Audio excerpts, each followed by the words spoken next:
Just look around you. Life is, well, it's everywhere. From the tiniest microbe you'll never see to a massive blue whale, it's this huge, incredible, kind of chaotic mix of things. So, how on earth do you even start to make sense of it all?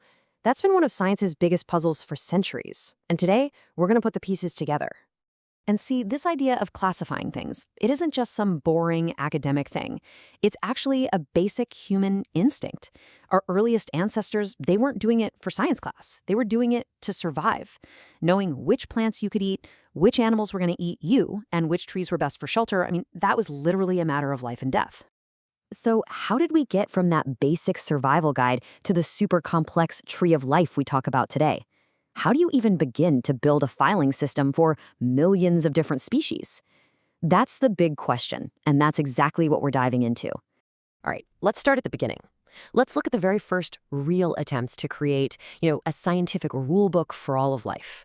The goal started to shift from just staying alive to something much bigger, actually understanding it all. Way, way back with Aristotle, the rules were pretty simple. It was basically all about what it looked like. He sorted plants by their size, trees, shrubs, and herbs. And animals? Well, they either had red blood or they didn't. Simple. Fast forward a few centuries to the 1700s, and Carl Linnaeus streamlined everything into just two main buckets, plants and animals. And that system, it stuck around for a really long time, until 1969, when a biologist named R.H. Whitaker came along and completely changed the game. So for the longest time, that two-kingdom system, plants and animals, seemed fine. It was neat, it was tidy, but you know how it is with science, it just doesn't sit still. And as we started to learn more, those neat little boxes, they started to fall apart. On the surface, it's so simple, right? If it's green and stays put, it's a plant. If it moves around and eats stuff, it's an animal. This was the foundation Linnaeus gave us. And for what they knew back then, it worked great. But nature, as always, is way, way more complicated than that. And here's where the cracks started to show. First off, it completely ignored a massive difference deep down at the cellular level. Think of prokaryotic cells, like bacteria, as tiny studio apartments with no internal rooms. Eukaryotic cells are more like mansions, with a nucleus and all these specialized rooms. The old system just tossed them all in together. It also mixed up tiny, single-celled organisms with massive multicellular creatures. And even weirder, it put things like photosynthetic algae in the same group as fungi, which don't photosynthesize at all. It just didn't work for so many living things. Just take a mushroom, for instance. It's the perfect example. Is it a plant? Well, it doesn't move, but it also doesn't use sunlight for food. So, is it an animal? Not really. It was creatures exactly like this that completely broke the old rules and made it obvious that we needed more categories. So how did science fix this mess? It wasn't about just adding a few more boxes. The solution was much smarter than that. They had to fundamentally change the questions they were asking and start looking at life in a whole new way. And the breakthrough came in 1969. Along comes our guy, biologist R.H. Whitaker. He proposed this elegant, revolutionary new framework. It was designed to finally find a home for all those organisms that the old system basically left out in the cold. It was like drawing a brand new map of the entire living world. Whitaker's whole system was built on asking deeper questions. First, cell structure. Is it a simple little prokaryote or a complex eukaryote? Second, body organization. Are we talking about just one cell or a whole bunch working together? Third, mode of nutrition. Does it make its own food or does it have to eat other things? And finally, the big one, phylogenetic relationships. That's just a fancy way of asking, who are you related to on the giant evolutionary family tree? And once you start answering those questions, this is the new map you get. The 5 kingdoms. It starts with the simplest forms of life, Monera. Those are the prokaryotes. From there, we get the first complex cells, the Protista.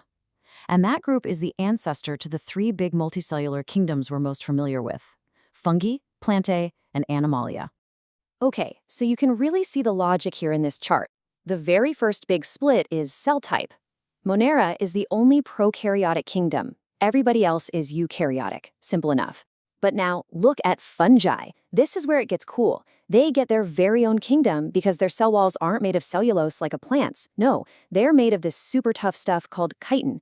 That, plus the fact they just absorb their food, makes them completely different. Okay, so now that we have our new map, let's use it to zoom in on the world of the microscopic, all that invisible life that's teeming around us. And we're going to start with the oldest and, frankly, most successful kingdom of them all. Welcome to Kingdom Monera and its sole members, bacteria. These are the prokaryotes, the simplest, most ancient forms of life on our planet. And they are, without a doubt, the most abundant microorganisms out there. You find them everywhere, from the deepest parts of the ocean right to the inside of your own gut. And even in this super simple kingdom, there's still order. One of the easiest ways we classify bacteria is just by looking at their shape. You've got these little spheres, called cocci, little rod-shaped ones called bacilli, these cool-looking spirals, or spirilla, and some that are even shaped like commas, which we call vibrio. All right, next up is Kingdom Protista. Now, this group is fascinating because it's basically the miscellaneous drawer of life. You know that junk drawer in your kitchen? That's Protista. If an organism is a eukaryote, so it's got a complex cell, but it's not a plant, not an animal, and not a fungus, well, it lands here. It's a crucial link between the simple life and the more complex kingdoms. And this kingdom is just full of wild contrasts. On one hand, you've got something like Euglena, which can actually make its own food using sunlight, kind of like a tiny swimming plant. And then you have Paramecium over here, which zips around hunting for its next meal, like a little microscopic predator. This is why Protista is so important. It's where you can see the early blueprints for all the other complex kingdoms taking shape. Okay, now for the real rule breakers, the kingdom that pretty much forced scientists to tear up the old rulebook and start over. Let's talk about the unique and amazing world of fungi. So what exactly are they? Fungi are defined by how they eat. They're heterotrophs, meaning they can't make their own food. But they don't eat it like an animal does. Instead, they release digestive enzymes into their environment and then just absorb the nutrients. Some are incredible decomposers, others are parasites, and some even form these incredible partnerships with plants. So what's the dead giveaway that something's a fungus?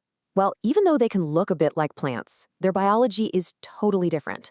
The main body is actually this hidden underground network of threads called a mycelium. And their cell walls, this is the kicker, they're made of chitin. And get this, that's the exact same tough material you find in the exoskeleton of an insect or a crab.